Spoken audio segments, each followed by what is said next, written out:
नमस्कार दोस्तों, जीके भाई प्रेमचंद चैनल में आपका हार्दिक स्वागत है। आज अपने जो चल रहा था टॉपिक इकोलॉजी, उसमें अपने उसका अगला टॉपिक करेंगे जिसमें अपने करेंगे समष्टि की पारस्परिक क्रियाएं। पारस्परिक क्रियाएं होती है कि दो जाति या दो जीवों के बीच में जो क्रियाएं होती है, जो उनके अंतर क्रियाएं होती है, उनके बारे में अपना आज अध्ययन करेंगे कि उनके बीच में कौन कौन सी क्रियाएं होती है और वो अपना कैसा जीवन चक्र और किन किन स्टेज में जीवन चक्र पूरा करते हैं और कौन सी प्रॉब्लम है वो फेस करते हैं। उसमें अपने आप देखेंगे, पहले है परभक्षण।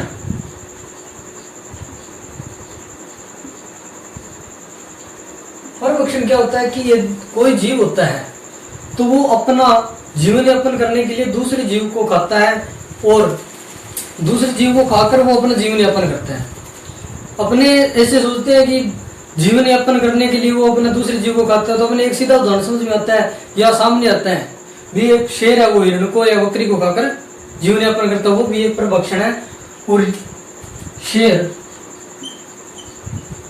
खाता है बकरी या हिरण को। शेर बकरी या हिरण को खाकर अपना जीवन यापन करता है। ये यदि देखें तो पारिस्थितिकी के लिए बहुत सही है।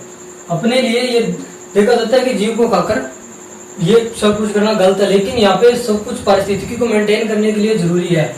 यदि शेर बकरी या हिरण को नहीं खाएगा तो हिरण की जो प्रजाति है वो बहुत ज्यादा ग्रो हो जाएगी, बढ़ जाएगी, बकरी की भी बढ़ जाएगी। इससे पारिस्थितिकी में असंतुलन पैदा हो जाएगा, अर्थात कि अपने अनुमान से कई गुना ज्यादा संख्या इनकी बढ़ जाएगी।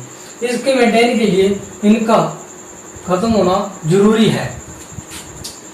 अपने ये सोचते हैं कि जीव को जीव द्वारा खाकर जीवन यापन करना परभक्षण नहीं है। एक गोरिया होती है जो बीज खाकर अपना जीवन यापन करती है, वो भी क्या है, परभक्षण का ही उदाहरण है।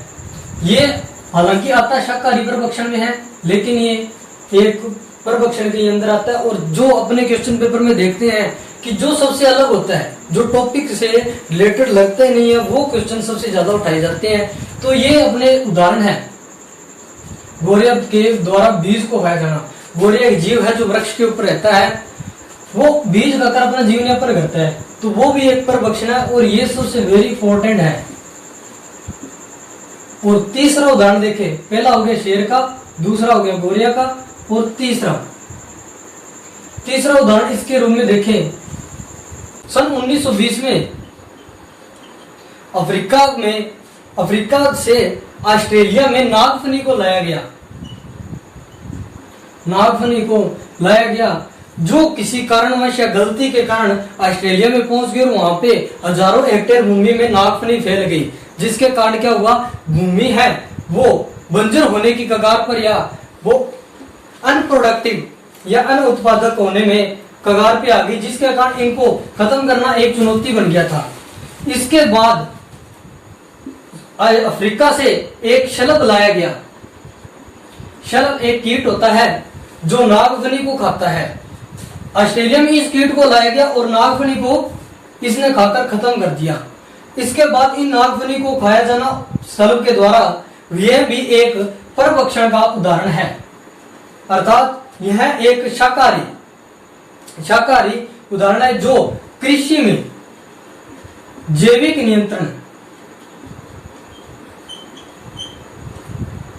नियंत्रण के लिए उपयोग किया गया। अर्थात परभक्षण है वो जैविक नियंत्रण के लिए भी प्रयोग में आता है। अब जैविक नियंत्रण है क्या?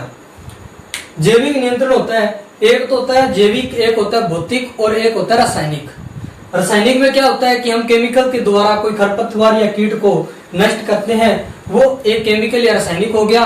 भौतिक में क्या होता है, भौतिक में होता है जीवों को या पौधों को अपने द्वारा नष्ट करना, वो होता है भौतिक। और जैविक होता है जीवों के द्वारा ही उसको नष्ट करना, पर्यावरण को बिना नुकसान पहुंचाए उनको नष्ट करना क्या होता है, जैविक नियंत्रण होता है। जो एक शलभ के द्वारा नागफनी को खाकर जो ऑस्ट्रेलिया में नागफनी की प्रजाति को खत्म किया गया, वो एक जैविक नियंत्रण का उदाहरण है और साथ साथ में परभक्षण का भी उदाहरण है। ये 2 नंबर इंपॉर्टेंट है और ये 3 नंबर इंपॉर्टेंट है। ये 3 नंबर इंपॉर्टेंट है। अब इनके मेंटेन रखने के लिए क्या ये जो जीव है वो अपना क्या कुछ करते हैं वो अपने अभी देखते हैं।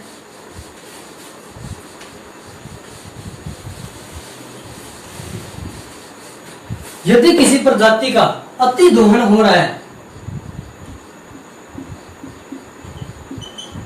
अति दोहन मतलब कि एक जीव को दूसरे जीव के द्वारा अधिक खाया जाने लगे, मतलब वो लुप्त होने के कगार पे होती है, तो उनमें वो अपने आप धीरे धीरे ऐसी एक प्राकृतिक क्षमता अपने विकसित कर लेते हैं जिसे बोलते हैं अपने छद्म आवरण।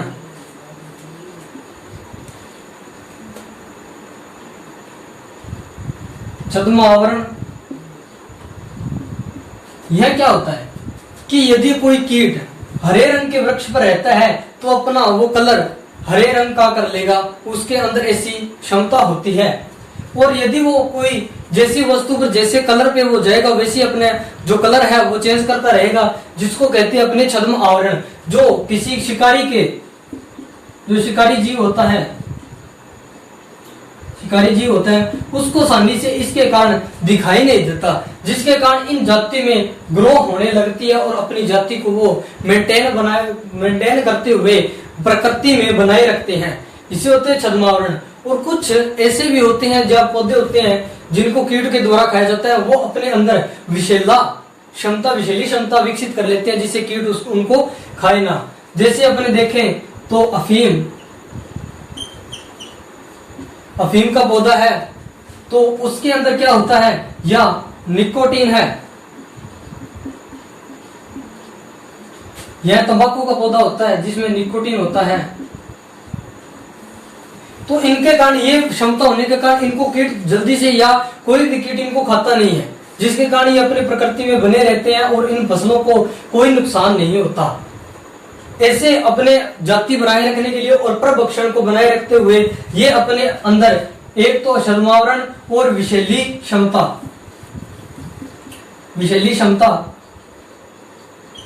बनाए अपने अंदर विकसित कर लेते हैं, जिसके कारण वे अपने प्रकृति में बने रहते हैं। अब वे अपने परभक्षण का टॉपिक यहाँ पे कंप्लीट होता है, जिसमें अपने एक बार रिपीट कर लेते हैं कि परिभाषा क्या है कि एक जीव को दूसरे जीव को खाकर अपना जीवन यापन करना या अपना जीवन चक्र पूरा करना क्या कहलाता है, परभक्षण कहलाता है। ये परभक्षण में अपने क्वेश्चन आएंगे तो कोई अपने एग्जाम्पल ही पूछेगा कि अपने जो प्राकृतिक है वो कैसे अपने में क्षमता विकसित करती है दूसरों जीवों को बचाने के लिए, वो कैसे करेंगे। एक तो छद्मावरण, और जो विषैली होगी वो अपने इसमें अंदर आता है अफीम का, निकोटीन का, तंबाकू का उदाहरण आता है। और यदि पूछे परभक्षण का उदाहरण तो पहला तो होता है शेर का, शेर के द्वारा हिरण या बकरी को खाया जाता है, और दूसरा होता है गोरिया के द्वारा बीज को खाया जाना, और तीसरा है 1920 में जो लाई गई थी, 1920 में गलती के कारण ऑस्ट्रेलिया में जो नागफनी पनप गई थी उसको खत्म करने के लिए शलभ के द्वारा खत्म करना नागफनी, वो भी क्या एक परभक्षण का ही उदाहरण है। अब आगे अपने इसके देखते हैं दूसरी पारस्परिक क्रिया। दूसरी पारस्परिक क्रिया क्या है, स्पर्धा या कंपटीशन। स्पर्धा जिसको इंग्लिश में बोलते हैं अपने कंपटीशन। कंपटीशन का मतलब, आप कंपटीशन का नाम लेते ही आप समझ गए होंगे कि कंपटीशन क्या होता है, कोई दो जीवों के बीच उनकी कोशिश करना कि ये ज्यादा से ज्यादा मेरा हो, उसके वो क्या कंपटीशन है। और ये हिंदी में बोले तो अपनी स्पर्धा इसको बोला जाता है। इसको स्पर्धा बोले तो एक जीव है वो दूसरे जीव से स्पर्धा करेगा। वो कैसे करेगा कि कोई भोजन या आवास के लिए अपने स्पर्धा करेगा। जैसे अपने देखे तो स्पर्धा के लिए तो वो धीरे धीरे वो जीव क्या होते हैं, एक साथ अपने अनंत काल तक स्पर्धा नहीं बनाए रखते, ये मेंटेन नहीं रख पाते। अब यदि कोई दो जीव है, अब एक आपको बता दूं, लगभग एक बार गैलोपेंगो द्वीप है, गैलोपेंगो द्वीप है एक, जिसमें एक बार बकरी लाई गई। बकरियों को इस द्वीप पे लाया गया, जिसके कारण अन्य जीव जो गैलोपेगो द्वीप पे पहले ही थे वो धीरे धीरे नष्ट होने लगे। उनका कारण था उनके बीच में स्पर्धा, और स्पर्धा के अंदर होता है जो जीव या अपने कोई कंपटीशन करे, जिसके अंदर ज्यादा क्षमता होती है वो अपना ज्यादा हिस्सा रख लेता है और दूसरे जीव को पराजित कर देता है। वही क्या है, कंपटीशन है। इसी में यहीं पे यही हुआ। ये कैसे हुआ कि जो बकरी की है वो चारण क्षमता है, चारण क्षमता वो अधिक थी, और जो दूसरे जीव थे उनकी चारण क्षमता क्या थी, कम थी, जिसके कारण बकरी उन पे प्रभावी थी, जिसके कारण अन्य जीव लगभग 10 वर्षों के अंदर ही लुप्त हो गए। यह एक सबसे बड़ा उदाहरण है स्पर्धा का। इसके अंदर अब बहुत से वैज्ञानिकों ने नियम भी दिए हैं, जैसे अपने देखते हैं गोसे का नियम। गोसे नामक का एक वैज्ञानिक था जिसने एक नियम दिया कि यदि जो आधारभूत सुविधाएं हैं, आधारभूत सुविधा में क्या होता है, भोजन या आवास, ये आधारभूत सुविधाएं हैं, यदि इनको अपने बढ़ा दिया जाए तो जो स्पर्धा है वो दो जीवों के बीच बहुत कम हो जाएगी। जो आधारभूत सुविधा बढ़ाने के कारण जो जीव है उनके बीच में स्पर्धा कम होगी, स्पर्धा कम होने के कारण सभी जीवों को मेंटेन होगा, उनका जो भी भोजन होगा वो मेंटेन हो जाएगा, जिससे दोनों प्रजाति बनी रहेगी। और दूसरा उदाहरण दिया नियम था, उसके अंदर क्या था कि यदि दो जीव एक स्थान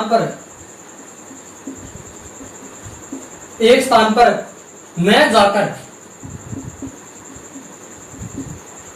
अलग अलग स्थानों पर जाएं,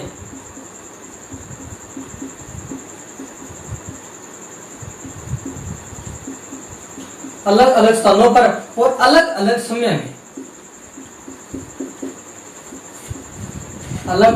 में, ये दो इस नियम में थे।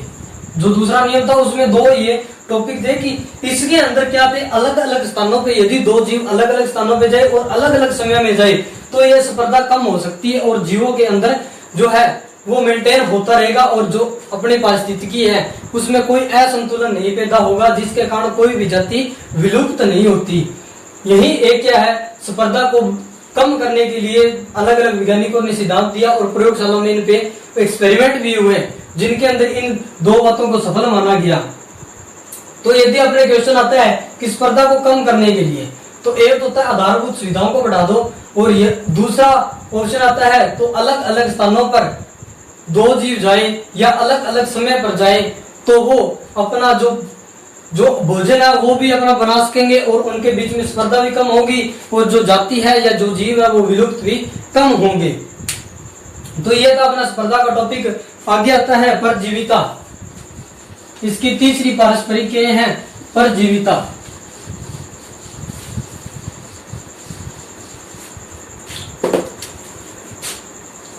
परजीविता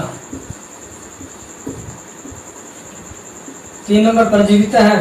परजीविता में दो जीव होते हैं, जिसको एक को तो बोला जाता है परजीवी और एक होता है परपोषी। ये दो जीव इसमें होते हैं। जो परपोषी होता है वो इस जीव को भोजन देता है, और ये जीव है इसको हानि पहुंचाता है। इसको लाभ होता है लेकिन इसको हानि होती है और इसको लाभ होता है। ये होती है परजीविता।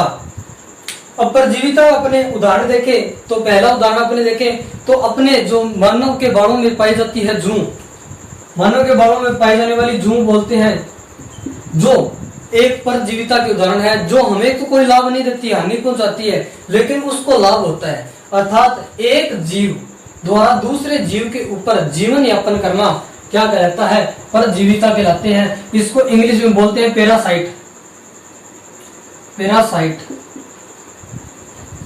पैरासाइट बोला जाता है। पहला तो हो गया जूं का उदाहरण, और दूसरा होता है पशुओं के ऊपर माइट्स का, जिसको हिंदी में बोलते हैं चिंचड़ियां। ये एक परजीविता का ही उदाहरण है। जो माइट्स होती है, वो चिंजड़ी होती है, वो पशु का रक्त के द्वारा अपना जीवन यापन करती है, लेकिन जो जीव पशु होता है उसको तो हानि होती है, इसको लाभ होता है। इसके ये क्या एक परजीविता का उदाहरण है ये दोनों। इसके देखते हैं अपने प्रकार की, प्रकार क्या है।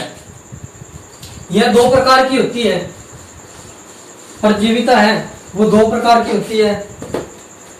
एक तो होता है एक्टोपैरासाइट,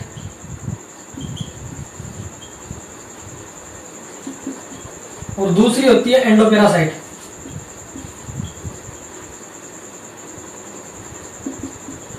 हिंदी में बोले तो इसको बाह्य परजीविता, बाह्य परजीविता, और दूसरी होती है अंतः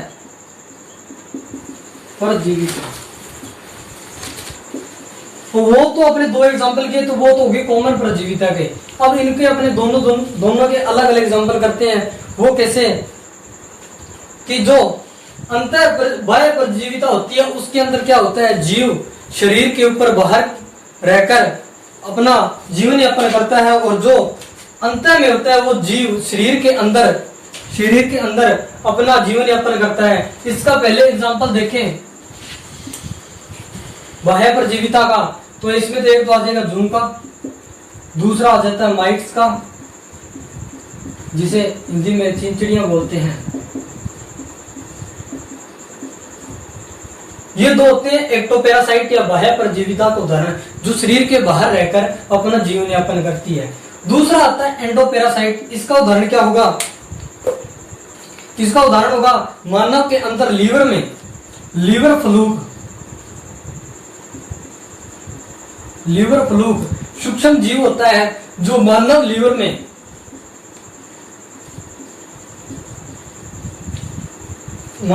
में अपना प्रभाव डालकर इसमें बीमारियां उत्पन्न करता है, लेकिन अपना जो साइकिल है वो पूरा रखता है, मानव को हानि पहुंचाता है। यह क्या एक एंडोपैरासाइट या अंतर परजीविता का उदाहरण है। ये हो गया अपने इसके दो प्रकार, एक्टोपैरासाइट, एंडोपैरासाइट। अब एक इसमें आपने बहुत सुना होगा कि एक होती है अंड परजीविता। वो क्या है, वो अपने देखते हैं अभी। अंड परजीविता,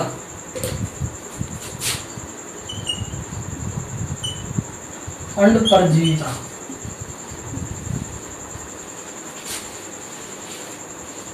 अंड परजीविता क्या होती है कि एक पक्षी के जीवों को या उनके अंडों को दूसरे पक्षी के द्वारा उनको तैयार कर, उनको हीट देकर उनके बच्चे अंदर तैयार करना, वो क्या है, एक अंड परजीविता है। तो अपने पहला उदाहरण देखते हैं। एक तो कौवा और कोयल। जो कोयल होती है वो अपने अंडे वो कौवे के घोंसले में देती है, और कौवा इसको अपना समझकर, अपने अंडे समझकर इनको हीट देकर बच्चे तैयार कर उनको पूरा करता है, उसका क्रिया जो है उसको पूरी कर देता है। लेकिन इसको यह नहीं पता होता कि यह कोयल के अंडे हैं, जिससे इसको तो लाभ होता है लेकिन इसको हानि होती है, क्योंकि यह अपने जीव समझकर उनको पूरा पोषण देता है, और जिसके कारण इनके कोयल के बच्चे तैयार होते हैं। तो यह एक अंड परजीविता का सबसे बड़ा उदाहरण है। तो इसमें अंड परजीविता का उदाहरण पूछेगा कि इसमें अंड परजीविता का उदाहरण है, तो कोयल के जो हिंदी में होगा ऑप्शन वो इस प्रकार होगा, कोयल के अंडों को कौवा द्वारा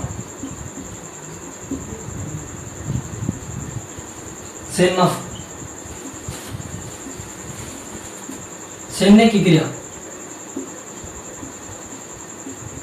हिंदी में बोलते हैं इसको सेनने की क्रिया। जो हीटिंग प्रोसेस होती है उसको सेनने की क्रिया बोलते हैं। तो कोयल के अंडों को कौवा द्वारा सेनने की क्रिया करना, वो एक क्या है, अंड परजीविता का सबसे बड़ा उदाहरण है, जो परजीविता में सबसे इंपॉर्टेंट है। जो कोई भी क्वेश्चन या कंपटीशन का क्वेश्चन आता है तो उसमें लगभग इन जो सिमेट्रिक पारस्परिक क्रिया हैं उसमें ओनली फॉर उदाहरण ही पूछे जाते हैं। तो इन उदाहरण में परजीविता में सबसे बड़ा उदाहरण इसका है और सबसे इंपॉर्टेंट है। अब परजीविता के बाद में आता है सहभोजिता।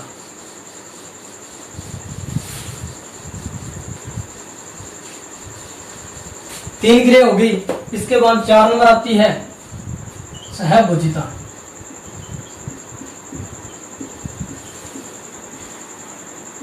सहभोजिता क्या होती है? जिसमें एक जीव को तो लाभ होता है और दूसरे जीव को कोई ना तो लाभ होता है और ना कोई हानि होती है। ऐसी क्रिया के जीवन यापन को क्या कहते हैं? सहभोजिता कहते हैं। इसका पहले अपने एग्जांपल देखें तो आम के पेड़ पर आर्किड का पौधा उगना, आर्किड का पौधा, और जो आर्किड का पौधा है इसका तो जीवन चक्र पूरा हो जाता है आम के पौधे से ही और इसके पोषण से ही।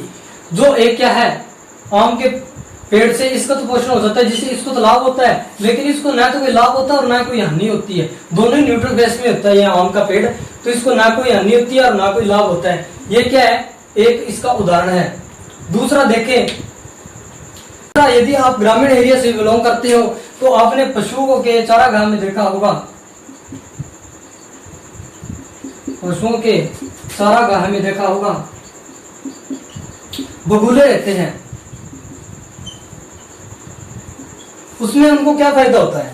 इनको पशुओं को कोई लाभ नहीं होता, ना कोई हानि होती है, बगुले को फायदा होता है। ऐसा इसमें क्या है कि जो पशु होते हैं वो अपना चारा खाते समय पौधों को हिलाते हैं तो उनपे जो कीट होते हैं वो छद्म आवरण, पहले अपने जो नाम लिया था छद्म आवरण, वो उनके अंदर प्रोसेस होती है तो बगुले को दिखाई नहीं देते हैं। और यदि वो नीचे गिर जाए तो बगुले को अलग से दिखाई देते हैं, जिससे वह अपना भोजन पूरा करता है, जिससे इसको तो लाभ होता है लेकिन इसको ना तो कोई लाभ होता है और ना कोई हानि होती है। यह सहभोजिता का दूसरा उदाहरण है। यहाँ पे अपना सहभोजिता का कंप्लीट होता है। इसके अपने परिभाषा देख लेते हैं कैसे है कि ऐसा जीवन यापन या जिसमें एक जीव को तो लाभ होता है लेकिन दूसरे जीव को न तो कोई लाभ होता है और न कोई हानि होती है। ऐसे प्रकार के जीवन को सहभोजिता कहते हैं। आगे इसका 5वां है जो है सहोपकारिता।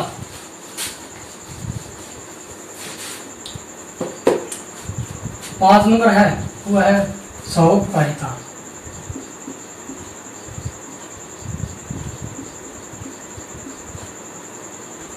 सहोपकारिता में क्या होता है कि दोनों जीवों को ही एक दूसरे के द्वारा लाभ होता है। वो कैसे कि पहला उदाहरण देखते हैं अपने लाइकेन का। लाइकेन है क्या?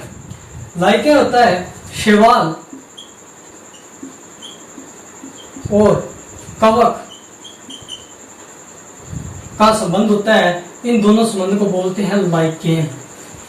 इनमें अब इनको क्या बेनिफिट है? जो शैवाल होता है वो तो प्रकाश संश्लेषण,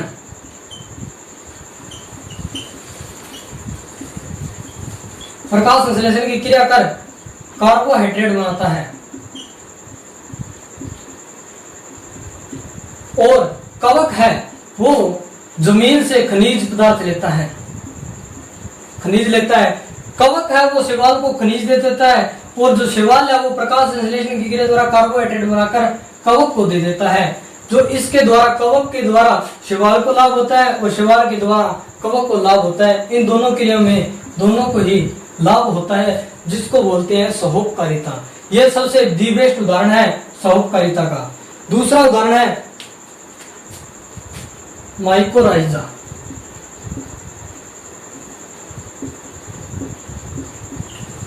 माइकोराइजा में क्या होता है? कवक जो पौधे होते हैं पौधों की जड़ों के साथ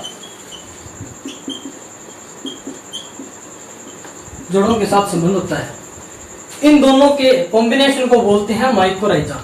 अब ये एक दूसरे को लाभ देते हैं। यही सेम प्रोसेस होगी। जो पौधे हैं इसको कार्बोहाइड्रेट दे देंगे और जो कवक है इसको खनिज पदार्थ दे देंगे। यह इसको क्या दे रहा है? कार्बोहाइड्रेट, और ये इसको क्या दे रहा है? खनिज। अब इन दोनों क्रिया में दोनों को ही लाभ हो रहा है। ना तो कोई पौधों को नुकसान है और ना कोई कवक को नुकसान है। दोनों के अंदर दोनों को लाभ हो रहा है। इसको कहते हैं माइकोराइजा। यह भी एक सहोपकारिता का उदाहरण है। सहोपकारिता एक बार परिभाषा रिपीट कर देते हैं कि ऐसा जीवन जिसके अंदर दोनों जीवों को न तो कोई लाभ न तो कोई हानि होती है, उनको दोनों जीवों को ही सिर्फ लाभ ही होता है एक दूसरे के द्वारा, ऐसे संबंध को कहते हैं सहोपकारिता। तीसरा उदाहरण,